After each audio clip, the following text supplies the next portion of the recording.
तारदाळमध्ये मेंढ्यांच्या कळपावर हल्ला, 12 मेंढ्या मृत्युमुखी, 1.5 लाखाचे नुकसान। तारदाळ परिसरातील जाधव चौगुले मळा नजीक हिंस्त्र प्राण्याने म्हाळू खाणू पुजारी या मेंढपाळाचे मेंढ्यांच्या कळपावर हल्ला करून सुमारे 10 ते 12 मेंढ्या ठार केल्याची घटना घडली। या घटनेमुळे पशुपालकांचे अंदाजे 1,50,000 रुपये इतके आर्थिक नुकसान झाले असून परिसरात भीतीचे वातावरण निर्माण झाले आहे। तारदाळमधील जाधवमळा परिसरात गुरुवारी सायंकाळी 6च्या सुमारास मेंढ्यांचा कळप शेत परिसरात बांधलेले असताना हिंस्त्र प्राण्याने अचानक हल्ला चढवला। या हल्ल्यात अनेक मेंढ्यांच्या जागीच मृत्यू झाला तर काही मेंढ्या गंभीर जखमी झाल्याची माहिती आहे। ही घटना निदर्शनास येताच परिसरातील नागरिकांनी मोठी गर्दी केली। घटनेची माहिती वन विभागाला देण्यात आली असून संबंधित अधिकाऱ्यांनी घटनास्थळी भेट देऊन पंचनामा करण्याची प्रक्रिया सुरू केली आहे।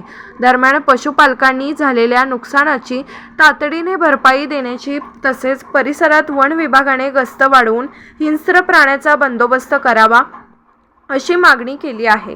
या घटनेमुळे तारदाळ व परिसरातील शेतकरी आणि पशुपालकांमध्ये चिंतेचे वातावरण निर्माण झाले असून जनावरांच्या सुरक्षेचा गंभीर प्रश्न निर्माण झाला आहे।